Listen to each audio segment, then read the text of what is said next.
Oh, let's put some money on this, shall we? That's your impersonation of me? Let's put some money on this. It was like a strange Yoda that you just...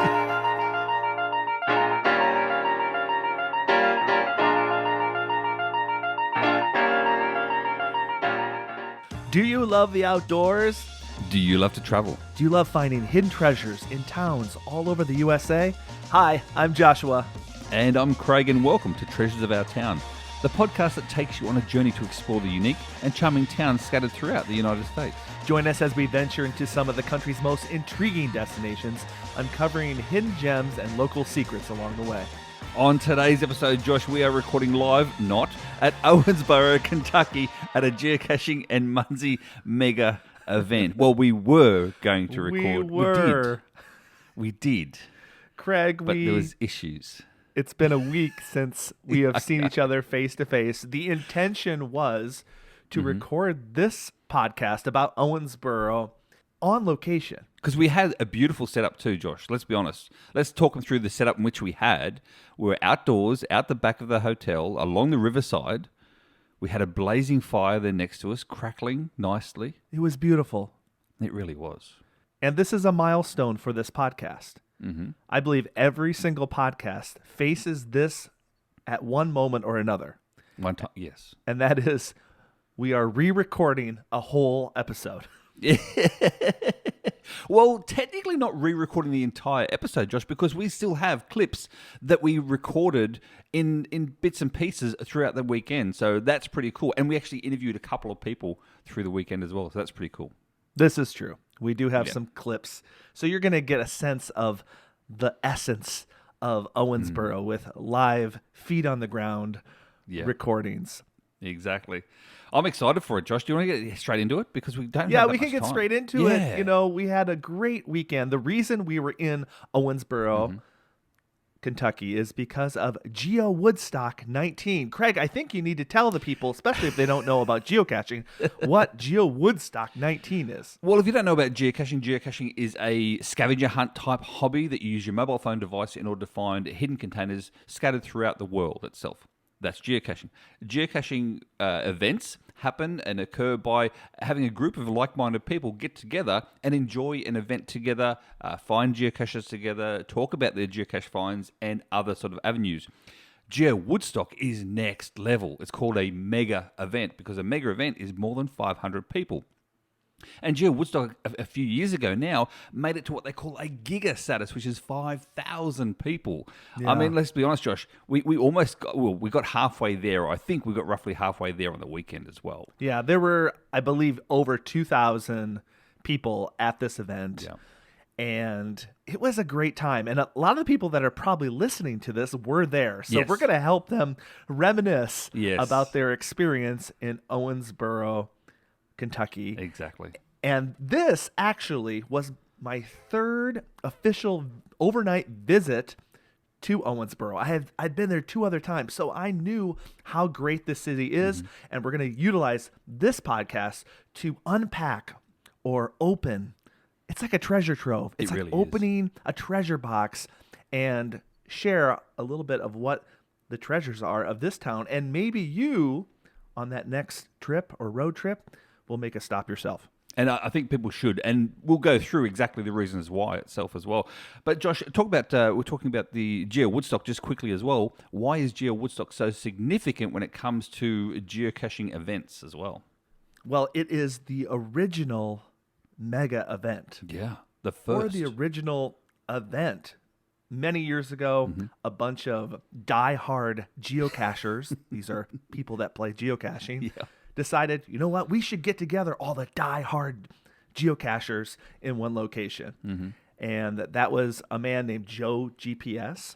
And ever since then, it's happened almost every year, minus COVID. Yeah.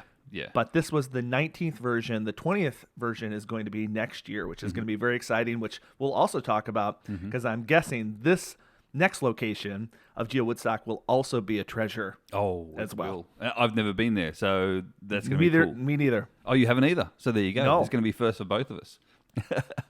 So, Josh, we got there. We'll go through our trip. It's just off and on. We got there, what day was it, on Thursday? We got there Thursday, and we stayed till Tuesday.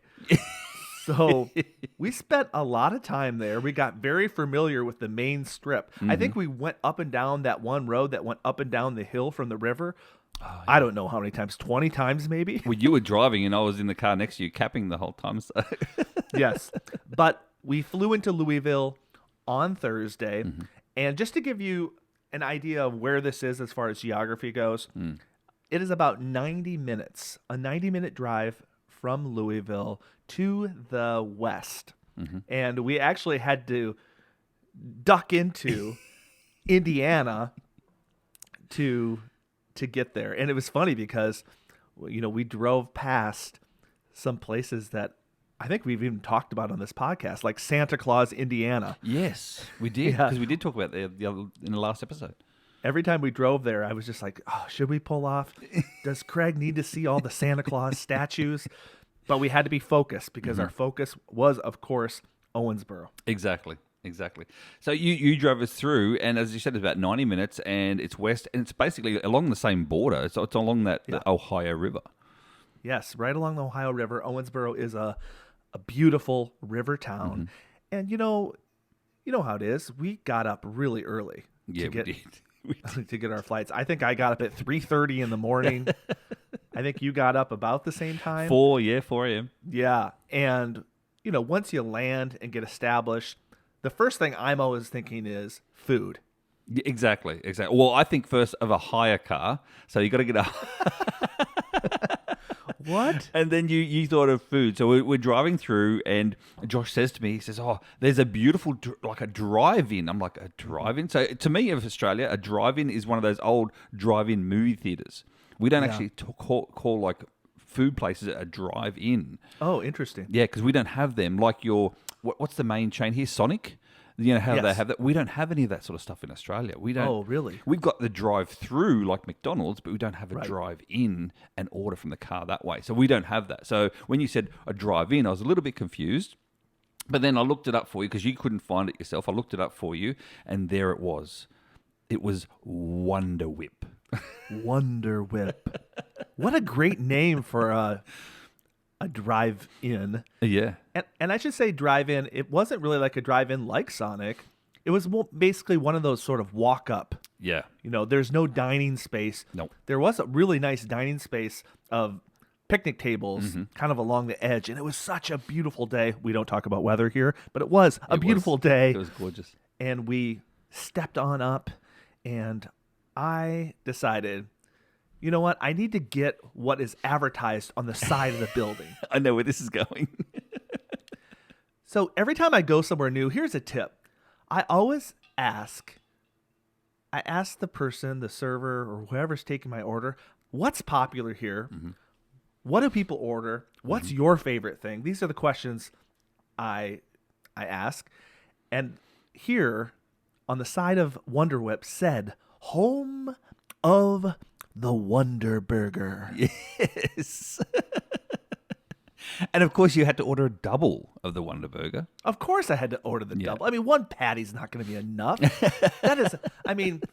It's double wonderful if you get 2 patties. If you're listening to this sort of stuff in Australia or any other countries and you don't understand when we say you walk up, if you've seen the movie about McDonald's and how it first started, The Founder. The Founder. Yeah, the movie's called The Founder. If you've seen that movie and how they actually literally walk up to the open window and it's just like a real big box and you can't actually walk in, that's what we're talking about. So that's what I immediately thought of that when I saw this place. And I thought of The Founder, like the actual original McDonald's. That's exactly the vibe. Yeah. And there were a lot of these restaurants that popped up. I think that, tried to copy what McDonald's was doing in the, I believe, the 60s. And so, that's exactly what it was. And we were there, and there was a local there, and they said, I this is my impersonation. Oh, boy, I used to come here ever since I was a kid. And this guy was probably close, like approaching 70 or in his early 70s. He's like, I used to go to school here, and I noticed that there was a Coca-Cola clock in the restaurant, and that's how I knew if I was going to make it to school on time. But he sounded exactly like that, but more of a southern accent than what you just True. said. So he's very True. southern. And he was mistaken by us. Yes, we did As a think geocacher. a geocacher. For the simple reason is he kind of looked like one. He had a baseball cap on, and he had you call it a flashlight. We call it a torch. He had a flashlight on the front of his cap. He had A headlamp. He had another flashlight in a pouch on his belt, and then of course he had the mobile phone carrier on the belt as well. So that's the stereotype. I mean, the only thing he was missing, Josh, was a GPS device like on him, and he would have been definitely a geocacher. Well, I'm sure he had a phone. So yeah, he looked like a geocacher for sure. Did you also get the Wonder Burger? Yeah, of course I did. Yeah, I have to get I have to try these things as well. And I'm one for always trying local foods. Like no matter what country I'm in, or I'll go to Thailand, Josh, and I'll eat a bug. I'll eat a grasshopper like off of the street. I don't care. I want to try that.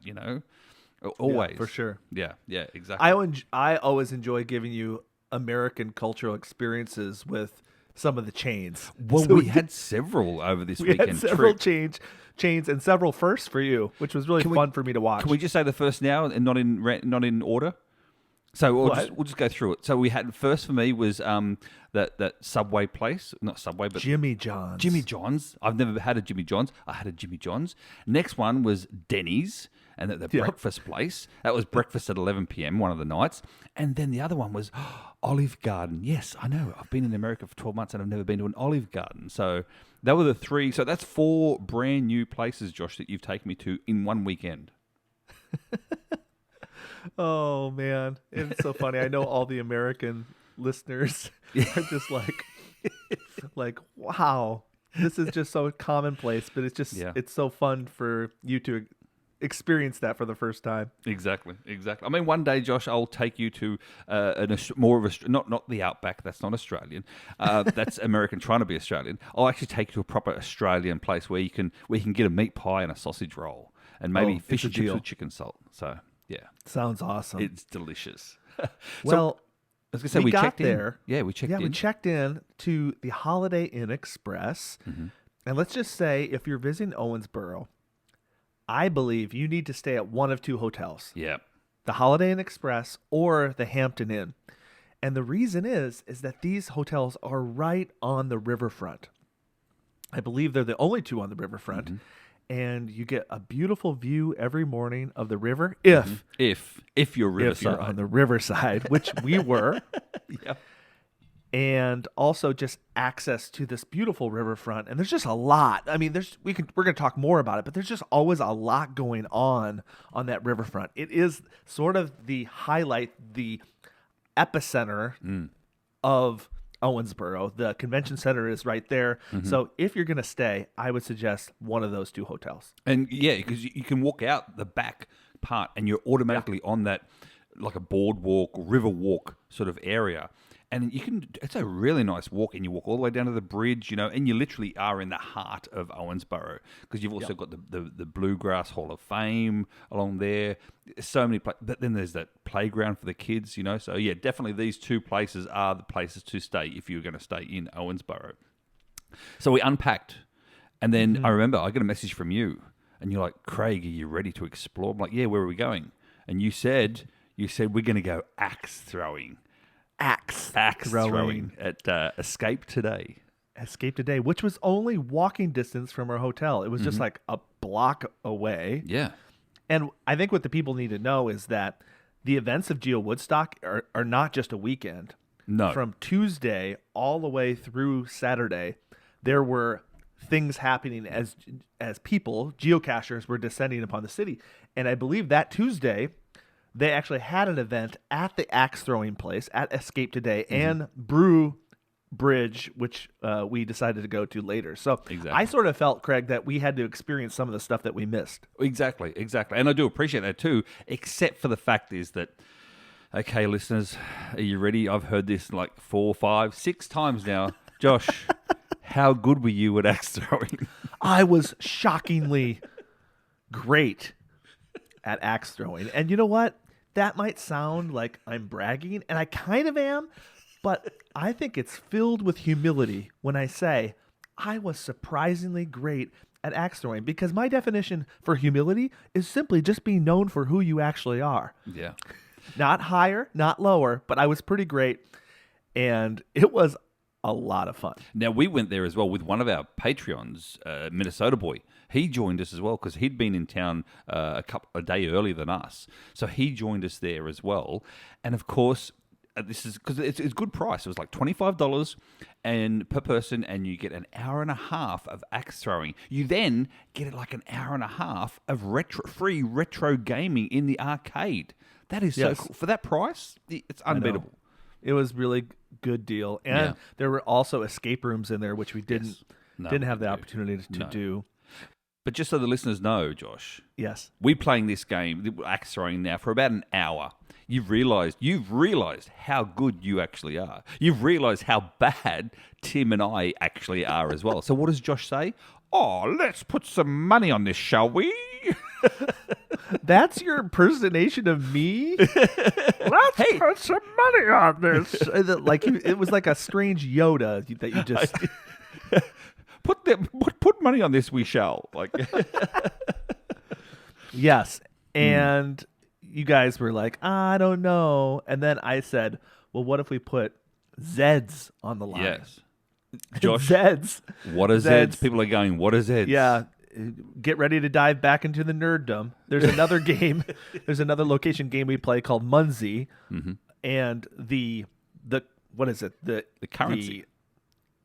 The money of it? The currency of Munzee. The currency. That's the word I was looking for. The currency is called Zeds. Yeah. So, we have a clip. I don't know if in the clip we reveal the results of when we laid it down. We may. All right, let's throw to that clip now, shall we? Yeah, let's go to the clip. Josh, where are we? We're here in Owensboro, and we're at Escape Today. Escape Today. And what do we do at Escape Today? It's a cool little place in Owensboro. It's across the street from our hotel. Get this. It's got axe throwing. It's got video games, like retro video games. You're in heaven. It's got punk rock music. Yep. And it also has an escape room that I can't see right now. No. Because it's in hidden. Another room. It's hidden. It's hidden. But we're doing axe throwing, and to be honest, I'm really shocked by what has transpired. Yes, me too, because like when you think about it, back in down in Florida, at Gator and Golf, I beat you quite conclusively with mini golf or putt-putt golf. Yeah, but here it's different. Yes, it is. Here it's different. We're doing axe throwing, and it's not just regular axe throwing. I've done regular axe throwing before, but I've never done axe throwing that involves like a projection screen that has Candy Crush on the wall. You didn't even know. I don't think you even knew how to play Candy Crush until it came to axe throwing. Let's be honest.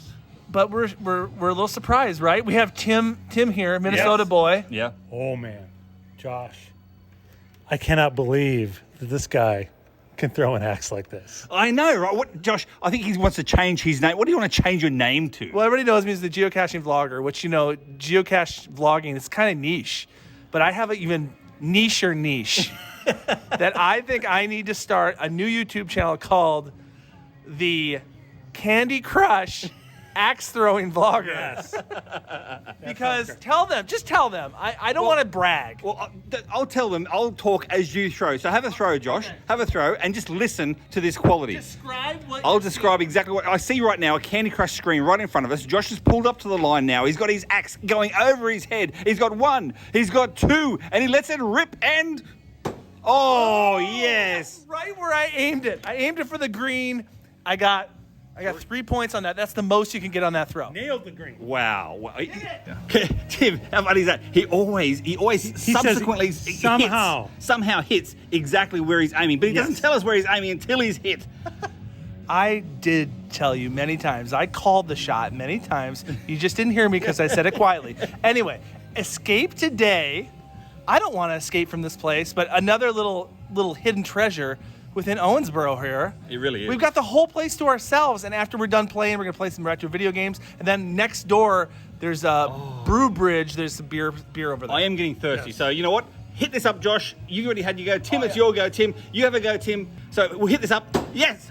Tim, you've got it in. You actually got it in. Anyway, we're getting thirsty. We're going to go for a drink. Oh man. See, I was so humble even then. all right. So after we Wait, after- can I say Yeah, something? of course. One more thing about the axe Yeah. throwing. Yeah. I had done axe throwing one time before, but this axe throwing was special because it was slightly dark in there. Yes. Maybe that was your problem, that you guys couldn't really see what you were aiming at. No, I'll blame myself. I'm not one of those people that blame everything else. I blame myself. I was just terrible at it. But, it wasn't just a target that we were throwing axes at. No. They projected on the target like different games. So there was a game where you could throw the axe at zombies. Yes. There was a game where you could play tic-tac-toe with the axes. Yeah. But my favorite was the Candy Crush. Oh, the Candy Crush. Of course it was. It's because you crushed us with the Candy Crush. That's why. Yeah. So it was not just axe throwing, but it was like, Yeah. it kept it very entertaining. Because Exactly. 90 minutes is a long time to be throwing axes. Yeah. And to be able to mix it up, it just made it even more entertaining. So escape today, try the axe throwing. It was at least fun for me. And of course, as always, the links for all this stuff are in the show notes from the Escape today. But also, if they want to get visual, Josh, you're going to have a video on your YouTube channel very, very soon, if not already by the time this goes public. Yes. A really long video Yeah, by my standards. but well worth the watch. Yes. Well worth the watch. It's and so beautifully edited. And you'll see the axe throwing. You'll see in the video as well how dark and dimly lit it was, but the projector on the screen, so you'll get the feeling for it as well. Well, then after that, we went to the retro gaming, and you introduced me to a game. Oh my gosh. I couldn't believe never you had played it never before. played this before. No, I'm Australian. They don't have this game in Australia?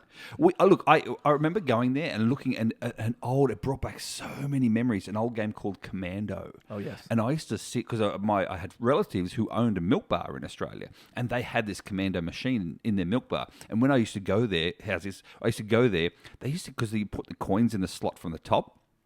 So when I used to go there to get free credits, they'd get the long bread knife from the kitchen and go ting ting ting ting ting ting ting ting in the coin slot and get me free credits. Wow. That's a good hack. That's a good. See, we're giving like people hacks. We're giving. Yeah.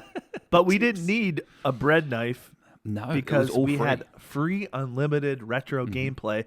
And the game that we got like semi-addicted to, Yeah, we did. Minnesota boy, Tim, who was with us, he was trying to like pull us away Pull from us it. back. He was getting thirsty. He wanted to have a brew at the brew bridge. Yeah, and that's where we're going at. But next, we played Rampage, and if you were a young person in the '80s, you know Rampage. A young person in the '80s in the U.S. apparently, but it's basically just like a monkey and I think that was Godzilla. Godzilla. Yeah. and there's a werewolf too that we didn't play. Yeah. And basically, all you do is you larger than life? destroy cities. Yeah, you literally just climb up a side of a building and punch it and kick the building and then eat humans that fall out. Like, Why was it so fun?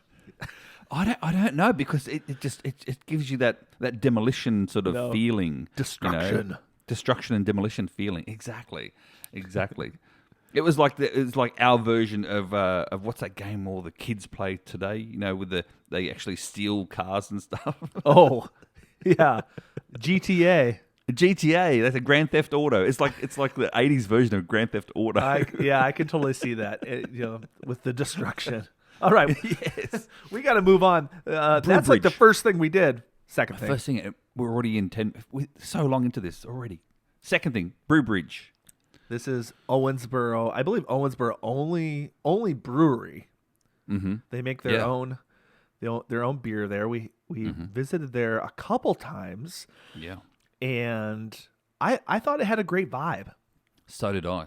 I mean, we spoke to we got there first of all, and we had Megan was our waitress, host, and she come up, a young lady. She come up to us and said, in a very southern accent, "Hi y'all, how you going?" Like, I can't even do the accent, but you know what I mean, southern accent. And she was wearing a shirt. Josh, you automatically saw this shirt, and you said, "Where did you get that shirt from? What was on that shirt?" Well, how about instead of me just saying it, how about we take a listen to the clip?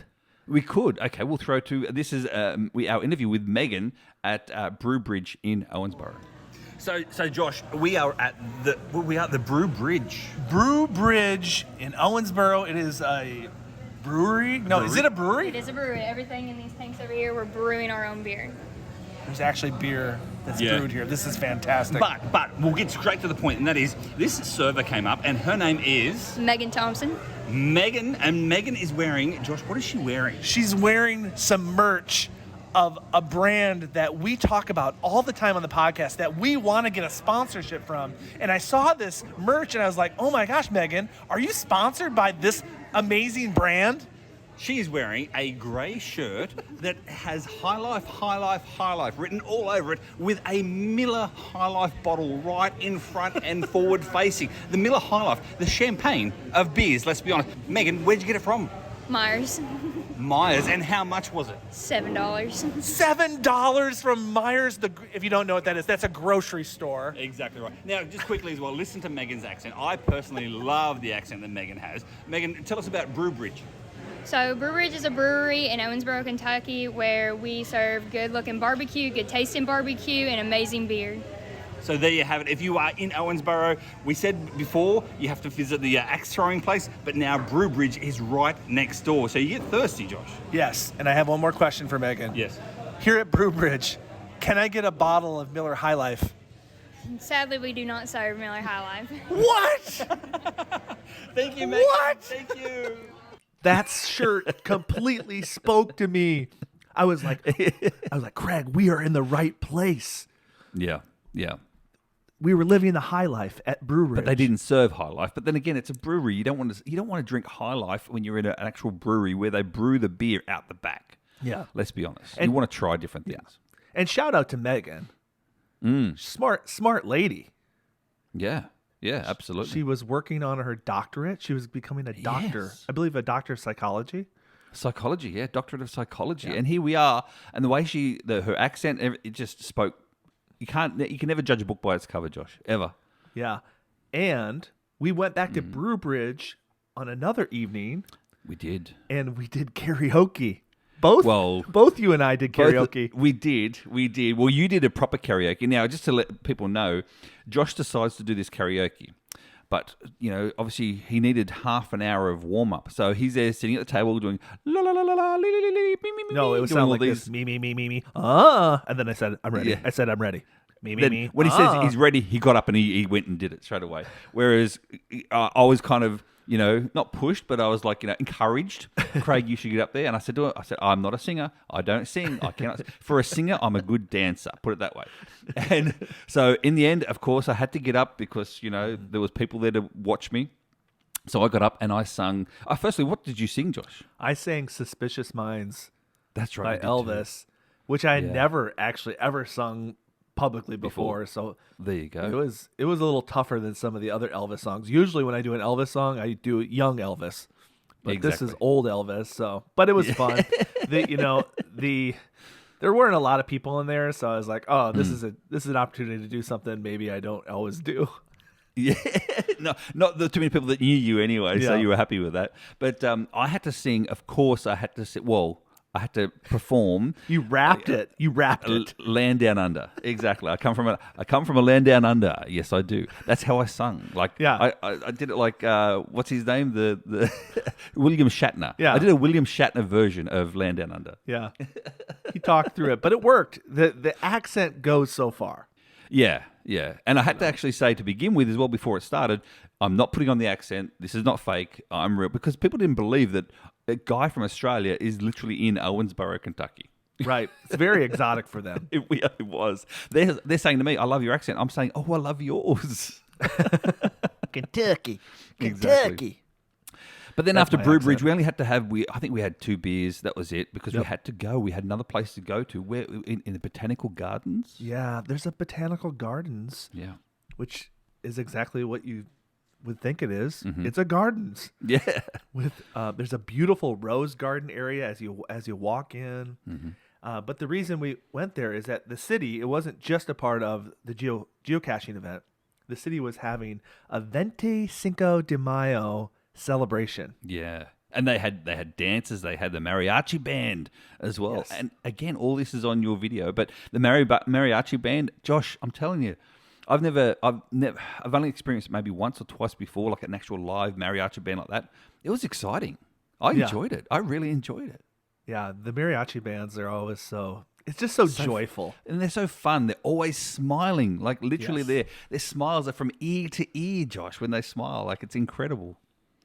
In this botanical garden, there were also like different sort of sculptures and stuff. And the one that I really loved was the flower Yes. that was solar panels. And the petals actually moved and opened up and faced the sun. It was really, Well, really you know what, interesting. Josh? You know what? Let's throw to that recording now because you said that live on the day. So Oh, I did. Here's the recording from the Botanical Gardens. We are now at one of the most beautiful places in Owensboro. Josh, I'll say it to you because I can't pronounce it properly. Where are we at? We're at the Owensboro Botanical Garden. I believe it's called the Western Kentucky Botanical Garden. Yeah, but there's a festival thing. What's the festival called? I'm not Spanish. I don't There's know. a special festival. We have Tim here. He's really Minnesota boy. Yeah, He's a patron too. He really is. absolutely. And he can pronounce Spanish better than us. What is 25? Because it's the 25th today. It's not Cinco de Mayo. It's 25 de Mayo, 2023. the 25th of May? So you just pronounce the V as B. Yeah. That's new to me. That's Spanish. 25. Anyway, there is dancing. Yep. There is music playing. There's Yep. margaritas. There's a taco truck. I believe this is another treasure of Owensboro. Absolutely, it's in the gardens. It's in the botanic gardens here, and as I said before, all the links are going to be in the description. And if you want to visualize and see this properly, then you're going to have to go to Joshua's YouTube channel because there'll be a video coming out very, very shortly in regards to it. I'm looking around. It's a lot of green. It's a beautiful night, although we do not talk about the weather here on this podcast. No weather, no weather. But there is a flower here. Yeah. This is the coolest thing. This is my favorite thing of the garden. There's a flower here that is like solar panels, and it always is facing the sun. That is Yes. amazing. And I think there'll be a picture in the show notes. But There it's will. very unique. I've never seen anything like it. That's really cool. So there's like is really cool. a digital flower or a solar flower. Exactly. Solar- Sounds exactly. awesome. And it just tracks the sun. It tracks the sun. It tracks the sun. As the sun goes over or around, wherever it is, depends on the time of the year, it tracks the sun to get the most energy out of that sun. Yeah. People are having a great time. And again, this is a beautiful spot. Yep. If you come to Owensboro. Dare I say, treasures of our town, you're listening to the right podcast for the right locations.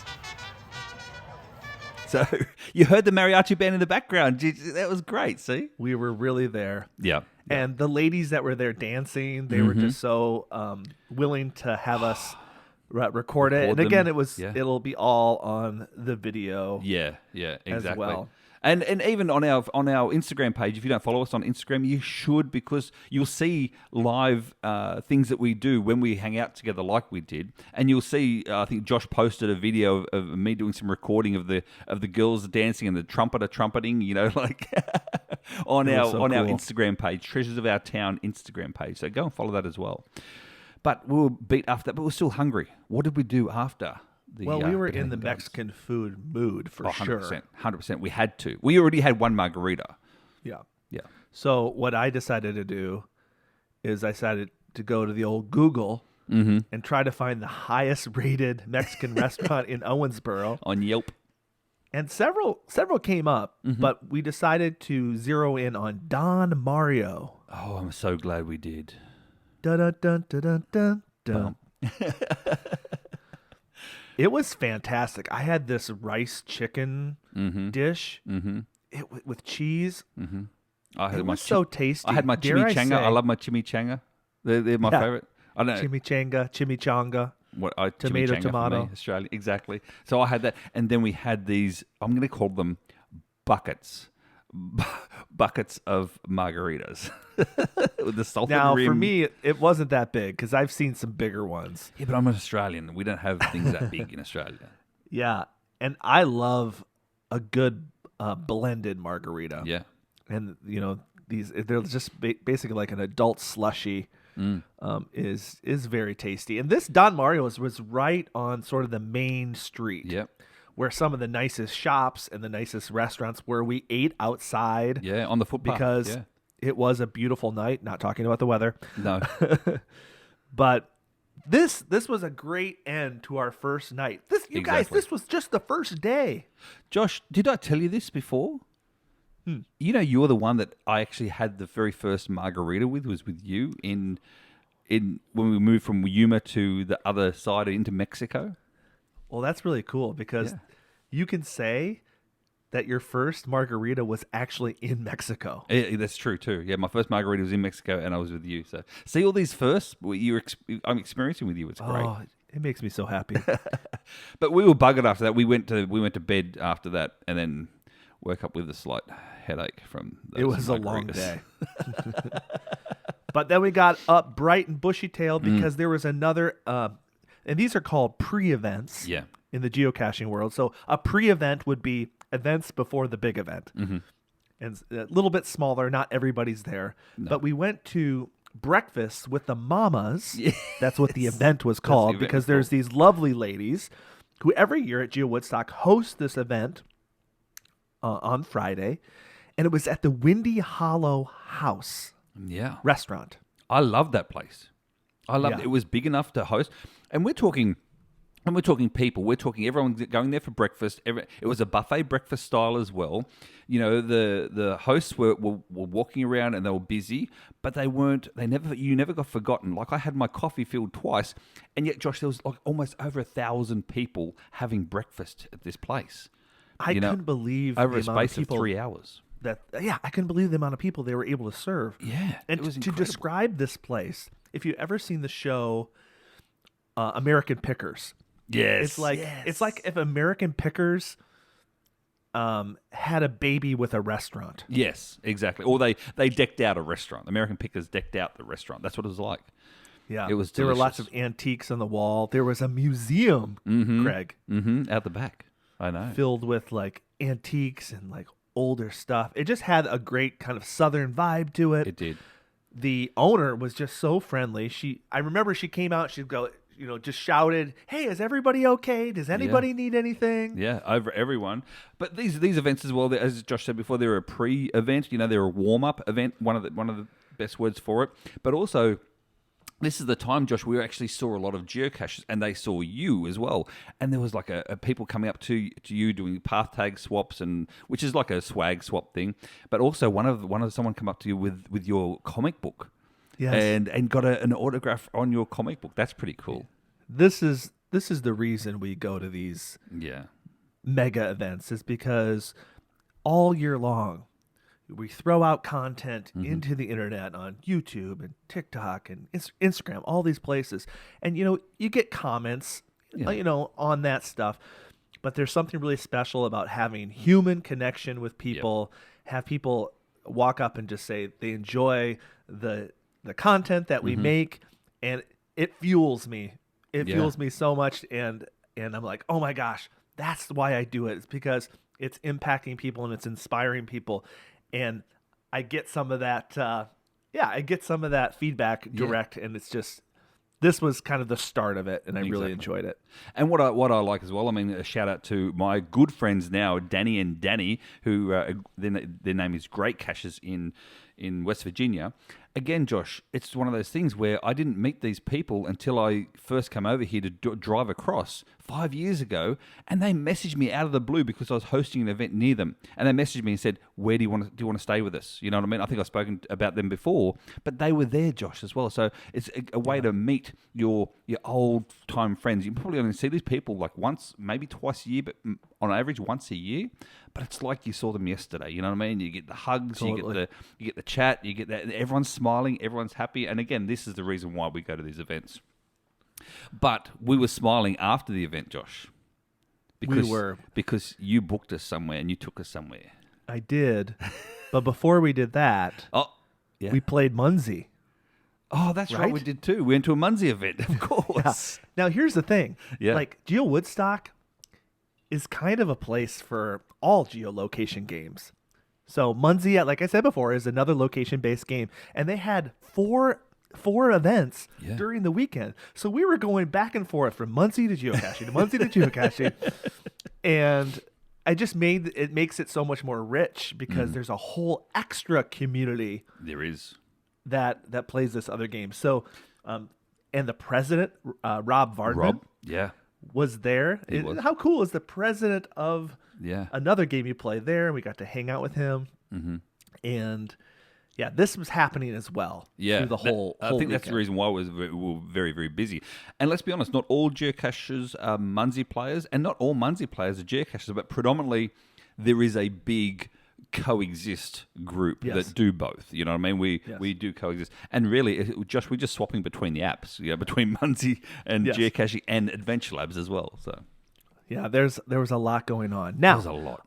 Owensboro. This is what they're known for. Of Three course. things. Number one, in no particular order, No. barbecue. Yeah. Number 2, bluegrass. Oh, yep. Bluegrass music. The banjos. Yeah. Yes. And number 3, bourbon. Yes, and I didn't know this. So there is a distillery, a bourbon distillery in town called Green River Distillery. We had to book a tour. Yes, a bourbon tour. And when we got there, I didn't realize, but they are the 10th oldest bourbon distillery in Kentucky, which doesn't sound big. But when you think about things like, ready for this, Jim Beam, 258. Yeah. You know what I mean? So Yeah. Maker's Mark. Maker's Mark. They're way down there too. yeah, in the hundreds. So this Yes. is the 10th oldest in Kentucky. That's Yeah. pretty cool. Josh, what was your experience with with the tour itself? It was just very informative. I really enjoyed it. But I think the thing I enjoyed the most was the end when we actually saw all the barrels filled with bourbon that were just sort of, what's the word? They were sitting fermenting. there and fermenting, yeah, and aging. I think is the word. They were aging. Yeah. And every time I take a tour like this, I always just have an appreciation for the process, and I have appreciation for the time and care that it takes to make the product. And it makes me have a real understanding of why a bottle of bourbon whiskey can be pretty darn expensive, Yeah. just because the process is so long. Like, the bourbon sits in those barrels at Green River for 5 years. 5 years. It's a 5-year process till it enters the bottle. Well, Josh, what I was very surprised at, and what I learned a lot about it as well, is there's several rules to bourbon, but the number one rule is it's got to be made in the USA. So all the bourbon is made here in the US and then shipped or imported to Australia and every other country. But what surprised me the most itself was how these bourbon barrels. So they get the barrels, they're all brand new barrels when they get them, all brand spanking new. And they come in and they've got a char level on the inside. In other words, they build the barrels and then they char them. They burn the barrel, the timber in the barrels to a particular char level. And I think they said it was a char grade 7 or something similar like that. Yeah. So they do that, and then they fill the barrels up with the fermented bourbon already. Then they hand roll them into those big sheds and place them up on shelves for the 5 years, whatever it is. But then what gets me is, once, because that char is flavoring and also coloring the bourbon, and then when they empty the bourbon, when it's time to empty the bourbon out of the barrels, they don't reuse the barrels at all because they can't. So then sell the barrels off for different things and whatever, for beer as well, because now you have bourbon barreled beer, which I've had a few of those. So they sell them off to other places to use the barrels. But yeah, it's a one and done barrel. Yeah. And it was really awesome. After the tour, we got to do a tasting. And what I really loved about the tasting is their brand ambassador did it with us. Yes. She was clearly very passionate about the product. Yeah. And she was so knowledgeable, and she educated us on the best ways to taste straight up whiskey. Yeah. What's the term? What's the term for just straight up? Neat. She had a neat. Yeah. Neat. Yeah, so she said this one, because they do a rye and they do a wheat and bourbon, and the difference literally is one's made with rye and one's made with wheat. One of the, I think it's the rye one, it either it sort of heats up your cheeks and then goes smooth down the throat, or it's smooth on the cheeks and then heats up down your throat. Now, you're supposed to have the heat in the mouth and the smooth down the throat. That's the way you're supposed to have it. Now, she said if you sip it a little bit, and we did, and I straight away, Josh, I got the burnt down the throat. I got the nice and smooth in the mouth, and then the burn down the throat. She said to me, take your finger in a cup of water and put 2 drops from your finger into the bourbon and then swish it around. So I'm not watering down, but I'm putting, and apparently it does something chemically to the bourbon. And then I had a sip, and it changed it. I swapped it around, so I had that real nice flavor and burn in the mouth, and then smooth down the throat. I'm like, that's amazing. You learn something like that just by doing one of these tours, and it will change my drinking habits from now on. Another thing that was really special that kind of drew us in, it was very smart marketing. Extremely. Was that if you bought a bottle of bourbon there, you got a special geocaching coin with a little pouch attached to the bottle. I've never seen that before. I've been geocaching for 15 years. By the way, today is my anniversary. Today is my cache-iversary. Congratulations, mate. Happy cache-iversary. Yeah, 15 years a day.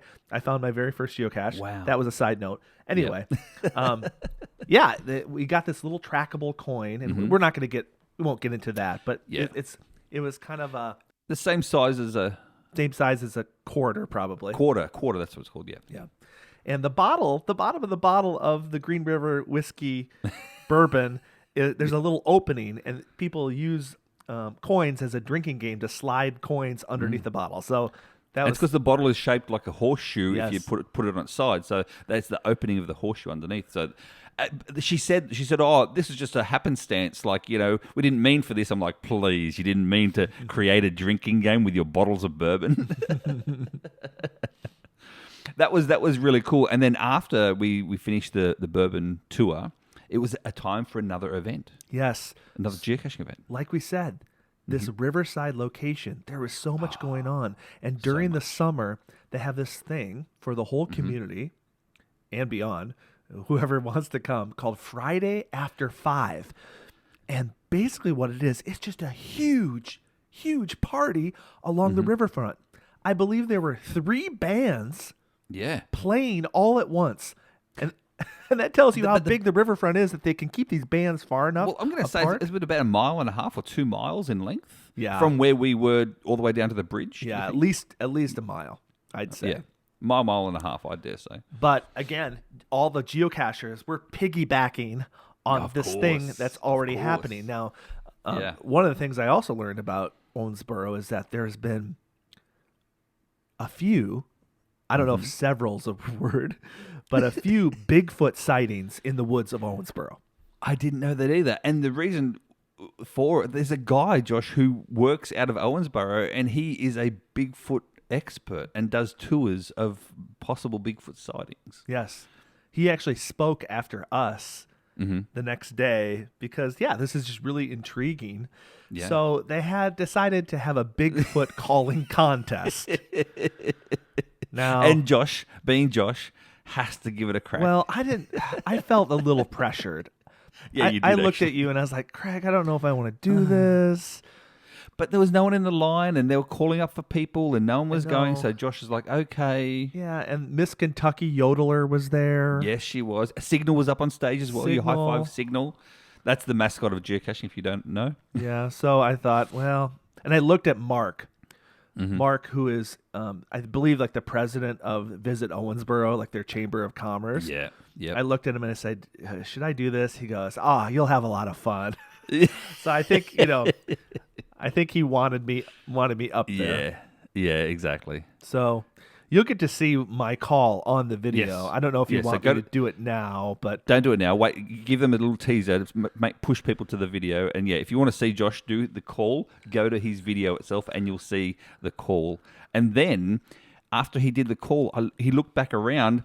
And then everyone was running up, and there was a line up 1 mile long. Yeah, the people are like, "Boy, that wasn't very good. I could beat this guy. I could beat that." But let me just say, I just saw the screenshot this week of the reaction of the people on stage. Yes, and let me just say, I had Miss Kentucky Yodeler in stitches. Yeah. Well, she's a very happy person, like, in general. Jeez.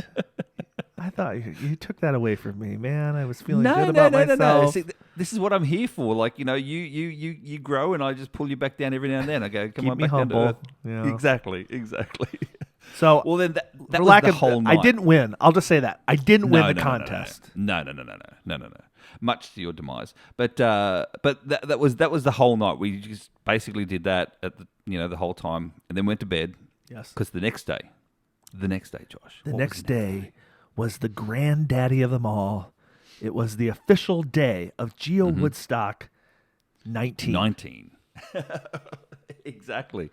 And GeoWoodstock 9, if you're a geocacher and you understand what all these events are, etc. as well, and especially if you're a geocacher from outside the US, especially in Australia, you got to understand this is a mega event. These mega events that you have here, especially GeoWoodstock, is more like a convention, Yes. Josh. No one leaves. Everyone stays. There's lots to do, lots to talk. There's things happening. There's vendors. There's all this. So everyone kind of just stays in one location. Everywhere else, like especially in Australia, all the mega events, everyone comes together at night and then they go out during the day caching. But Yeah. this one is one big day, one location. Yeah, I think that makes this one unique. I'd say also in the United States, there's a lot of caching happening, but there's stuff happening all day. Again, this was a great location for people to stick Yeah. around. It was. And it was. the geocaches are always there as well. So they're speakers. So Greg, we should tell them we had an opportunity to do something really cool with this podcast that we didn't know we were going to do until 2 days before. yeah, exactly. So the GeoWoodstock committee reached out to me and asked me if I'd like to, and Craig, if we'd like to do some speaking, to do a talk, essentially in front of an audience of people. And initially I was like, I don't know.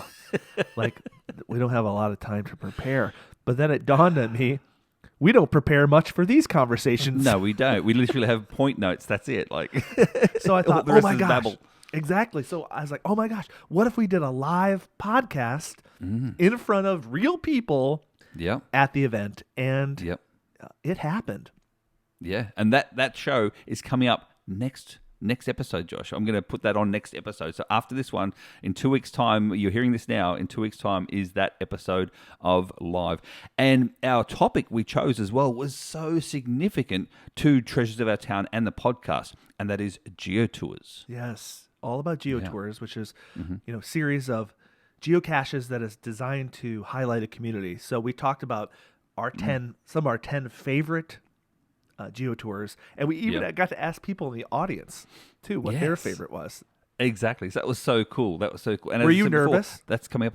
Not really, no. Surprisingly not. I wasn't too nervous, but No. it was a new experience. I know it wasn't Exactly. a new experience for you because you've done live podcasts before. Yeah, exactly. But also, I mean, again, if you follow us on our Instagram page, you would have already seen us, you and I, Josh, us sitting up on a stage on our stools with the logo in the background on the screen. It was pretty kind of professional. A little It looked bit. professional because it was in the Bluegrass Hall of Fame theater.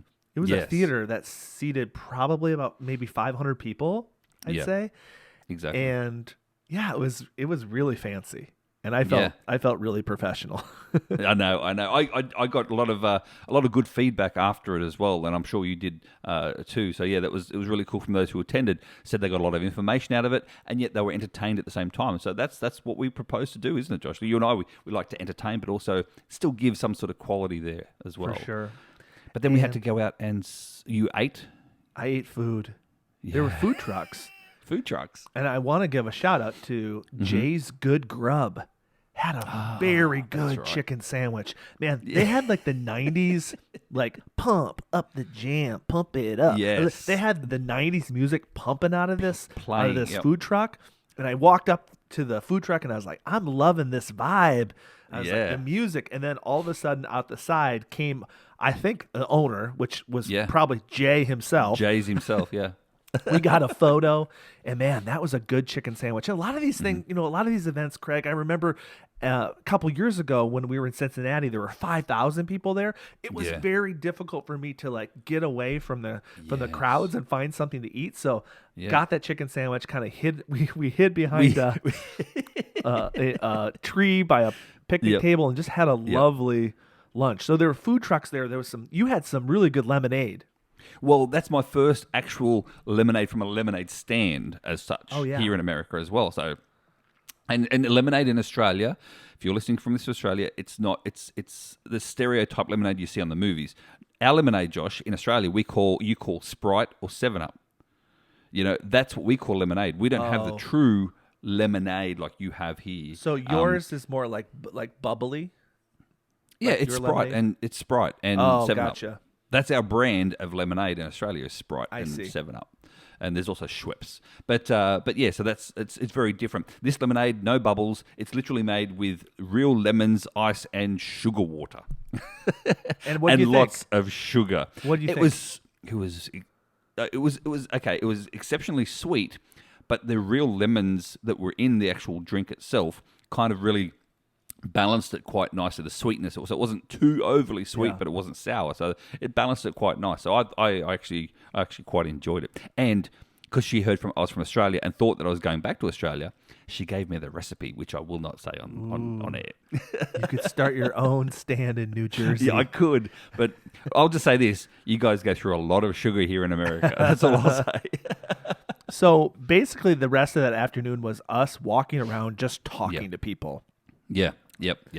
We had to sign the logbook. Of course we did. The And logbook 'cause- was the Yeah. actual on boards, like Yeah. the name GeoWoodstock. That's cool. Yeah, so if you're not a geocacher, you're like, oh, cool, you signed a piece of paper. Nope. At these Nope. big events, it's usually something crazy. And so this was the word GeoWoodstock, each individual letter, and each letter, I'm going to say, it was 6 foot tall. Yeah. Each of these letters. Yes. And it was, we always take pride in, like, what, you turned to me and on camera, you said, what find is this for you? And I was like, oh, it's like 7,314. Yeah, And then you were mostly behind the camera, and then you decided, I'm going to jump in front of the camera 100%. because you were like, oh, I need to tell you what number this is for me. Humble brag. Yep. So it was a milestone, like in any gaming you play, no matter what it is, you get to a particular level as such. And Josh, I am now I'm in the 5-figure level. That was my 10,000th find. Wow. GeoWoodstock 19. Congratulations. Thank you, mate. That's Thank you. amazing. If we had sound effects, it would sound. I'm not putting them in. We had Daryl W4 as well, a good friend of ours, fellow podcaster, and it was his 10,000th find as well. So we actually shared 10,000 finds together, doing the same signature on the same event. That's pretty cool. That is so cool. Yeah. So signing the logbook is an essential, but also it might sound kind of weird, but another key moment. Everybody asks the question Yeah. at these events: when is the group picture? Group photo. Everyone wants a group photo. Everyone wanted the group photo. Now, Josh, we had, as I said, 2,000 people. Yeah. And so how did we actually try and organize 2,000 people to do a group photo? It was on a slight hill, a slight Yes. incline. They were all lined up perfectly. Everyone did a great job of getting in the frame. One of the things I take pride in, one of my gifts, is getting people to do things. Yes. Yeah. And Everyone listens to you. yeah, well, and I thought, I'm not going to be able. I didn't have a microphone. You don't need it. And I'm not going to be able to get everybody's attention, but because they were so nicely on this incline of this side of this hill, everybody could hear me, and we had the most epic GeoWoodstock 19 chant with cheering, and I was basically running like a wild man trying to get the crowd hyped. Yeah. It was I'd say it was one of the highlights of my weekend, and you'll get to see that on video. Absolutely. And I'll be honest, that's one of my highlights of the weekend as well, because as being a video guy, trying to follow, I put my camera on a proper gimbal as well because I had to keep it steady. I knew you had a lot of space to cover in a limited amount of time. I knew you're going to be running, so I had to run next to you or alongside you, and so I ended up getting into a sprint as well here with my camera. I wasn't even kind of looking exactly where I was going, so luckily there was no one in front of me, because if I had gone, head over, I would have been gone. But yeah, I was running alongside you, and guess what, Josh? You were perfectly in frame for 90% of the time. I was just like, yes, we didn't have to do it again. How good is this? We also had a drone guy there as well, doing some drone photos up top, which is really cool. Yeah, Again, yeah, all in the video. it was awesome. Yeah, that was an awesome highlight too. Another thing that's just awesome about that riverfront area is, we've mentioned it before, the Bluegrass Hall of Fame Yeah, is right yeah. there.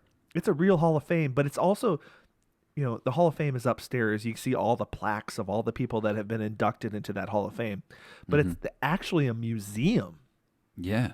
And I could have spent a lot more time in there, Yeah. There was a special geocache type thing called an adventure lab up there that you did learn a little bit. You answered questions. So I really enjoy the Bluegrass Hall of Fame. There's instruments you can play at least try to play banjo or stand up bass. You can play it with just like an audio over the top of of your video. Also in there, in one of the rooms, they had a museum basically all about geocaching, and it was called the GPS Maze. Maze, yeah, And they had that as well. there were a lot of people. We ran into some people that had never heard of geocaching before. They were locals. That's right. They knew Yeah. there was a geocaching event in town, and that would be a great place for people to learn about Perfect. what our game's all about. Exactly. Now, the other thing with Owensboro town, or Chamber of Commerce, and the Hall of Fame as well, is that normally you have to pay to get entry into these things. They opened it up for us for free, It Josh. was so cool. That was so cool. And for 2 days. So they opened it for 2 days, the Saturday and the Sunday. So we could go in there for free, do the adventure labs and do all that sort of stuff, and also experience that all the Bluegrass has to offer. So that was really cool again, Owensboro as a township, mate. Incredible. So we've covered Bourbon, we've covered Bluegrass, Yeah. but what about the barbecue? Well, that was the barbecue. Well, again, I've had barbecue several times though in the US, and predominantly, I think my first real barbecue again, Josh, was with you. Just saying, it was in Mesa. Mesa. How do you Mesa. It was in Mesa in Arizona when we had that beautiful barbecue there. Again, video on your YouTube channel. But we didn't have a sit down one, like we actually could be served the barbecue. Right. Yeah, so we went to the place. It's called Old Hickory Barbecue. Old Hickory, yeah. And I had never been to Old Hickory because the 2 other times I visited Owensboro, I did a different barbecue place called Moonlight, which I think is also a very famous barbecue place in town. Yeah. And I decided, let's try something different. And they both had similar reviews. The one thing about Moonlight, if you go, is that was more of like a buffet style. So if you want more of like an all-you-can-eat, not necessarily anybody serving you have to go, into a line, but you can get a whole lot of food. You can get a whole lot of food for that. Check out the Moonlight. But I really enjoyed Old Hickory Barbecue. It was more of they had combination plates, and I did, they had mutton, they had pork, they had chicken, they had, all the typical things. But a lot of the barbecue places I've been to in the U.S., they don't have mutton. And mutton was sort of like their specialty. So I thought, I got to give it a try. You got to try it, Josh. If you don't like it, then, that's what you have tattooed on your arm. Just try it. Yeah. Just try it. Now, mutton is more popular, I think, in Australia, correct?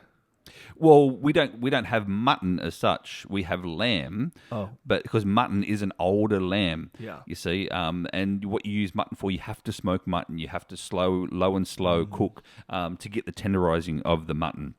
So we don't have that. We have predominantly young lamb in Australia, and they're like lamb chops, Gotcha. on the bone and stuff like that. So not actual mutton, because it was a bit more of a gamey flavour than the lamb in Australia.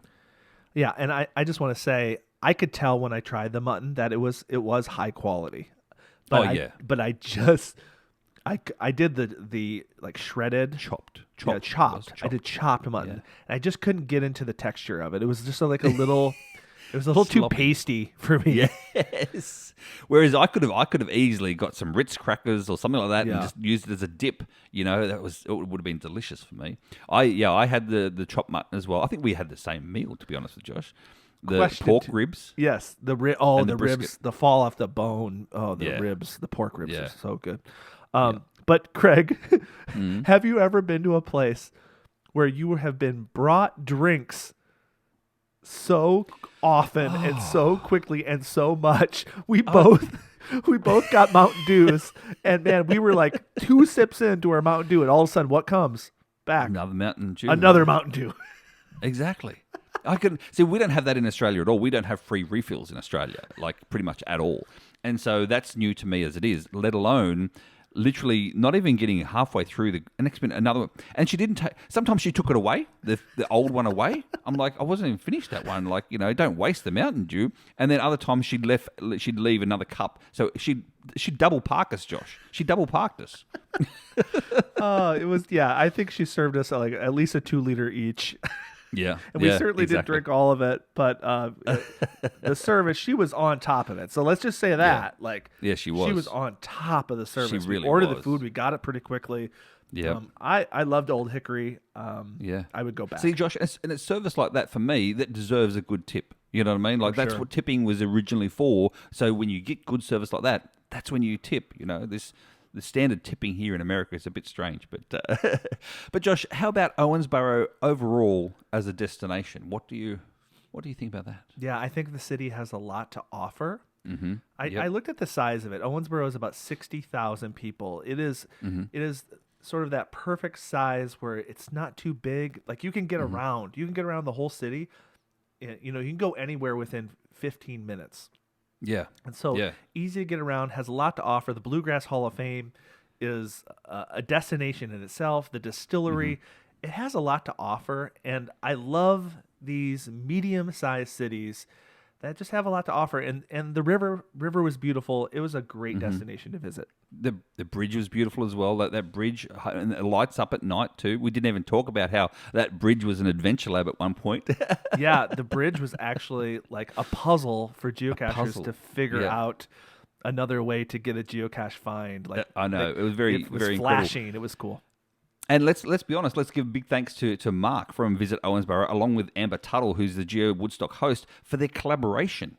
The collaboration would have been over 12 months in the making. Let's be honest. Well, probably more than that because this one got pushed back because because of COVID. So they had been planning this thing for over 2 years. Well over 2 years, but yeah, the collaboration between Mark from Visit Owensboro and Amber Tuttle would have been incredible. And just Mark as a general, I mean, we spoke to him as well from Visit Owensboro. He's a very accommodating guy, and is very helpful and very proud of his town, and as he should be too. So yeah, he's proud of his town. Cool. Yeah, of course. It's a rare thing these days.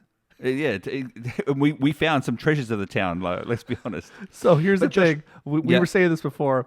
That's one of my favorite quotes from Planes, Trains, and Automobiles. He's proud of his town. That's a rare thing these days. My goal is to try to naturally sneak that into every episode. Okay. Listen for that. So if you listen to every episode, guys, you can see if Josh can actually sneak that in. Let's see if he can. So, but Josh, we got some extra swag and stuff as well from GeoWoodstock. Well, I did because I purchased it separately. So I've got doubles of things. I've got three prizes to give away, Josh. Oh, that's awesome. I know, right? And so what we did was secretly behind closed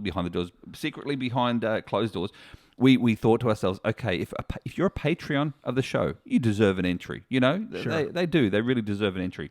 Plus, if you've given out a 5-star review and a actual review on the apps, you deserve an entry as well. So that's what we did. So I've got all the entries here in a wheel of names. I'm just going to click and spin it right now. Okay. As we go, you probably hear it in the background. Now, we were with Minnesota Boy, and he said, if it's me, you're going to have to hand it back. Well, prize number 1, you can even hear the clapping in the background. That's funny. Prize number 1 is a large GeoWoodstock coin, the actual official GeoWoodstock coin as well. And that's going, Josh. That's going to Firefighter Skippy. Oh, Firefighter Skippy, congratulations, mate. Well done for you. Congratulations. Prize number 2 is going to be a small version of the same coin, but it's just a smaller version. These coins are trackable as well. And that's going to... that one's going to Australia. Whoa. You can hear the applause. No Angel in Australia won that one. Congrats. And then in third place, we've got a GeoWoodstock patch from the official Woodstock 19 as well. And that one's going around.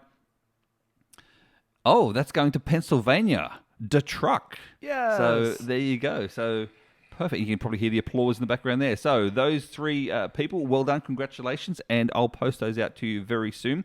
Now, Josh, Patreons, we were talking about Patreons. They deserve this stuff. They deserve the extra bits and pieces. Yeah. I said before they weren't going to get physical items, but you know what? Sometimes these things happen, Yeah. But we posted a Patreon only chat the other day. Yeah, we're putting some Yes. extra stuff in there, extra audio, and we got some extra video. We didn't even talk about our time in Louisville. We spent almost like 2 days also in Louisville doing some other stuff. We went to the Louisville Slugger factory. That's for another show. Yeah, that's for another show.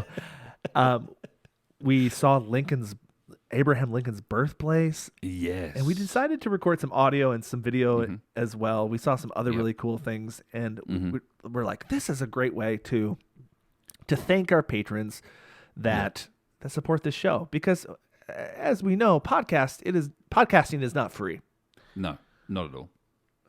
but you're getting it free. So, if you have been enjoying this podcast, we would really appreciate your support. And again, by supporting us, you're helping us create even better content, keeping it free for everyone.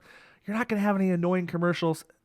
Well, this one, it's kind of like a commercial. But so please consider joining us at Patreon. It's patreon.com/treasures of our town. Now, Josh, we've had 2 new Patreons too since our last show. We had Dale and Barb, who was on the show from Space Coast Geotours. They're a new Patreon as well. So thank you very much for Dale and Barb. And also Brett Arnott as well. I think he's a Patreon of yours personally as well. So Yeah. Aussie. Yeah. He's an Aussie. Yes. Yeah. Yeah, from Perth, Australia. That's right. So that's really cool. He's part of the Arnott family. We won't go into the Arnott's biscuits in Australia, but that's a different story. So coming up in the next episode, Josh, we actually did record live on stage at GeoWoodstock. We chat all things GeoTours with the audience itself as well. So make sure you tune into that one. So Josh, how can people find us? Feel free to reach out to us at treasuresofourtownpodcast@gmail.com, or you can follow us on Facebook, Instagram, Twitter, and YouTube. So that's it for our shows for today. Please subscribe, rate, and review on your favorite podcasting app. And then as always, Josh, may your travels always lead you to the most unexpected and amazing hidden gems like Owensboro around the world. See you next time. bye.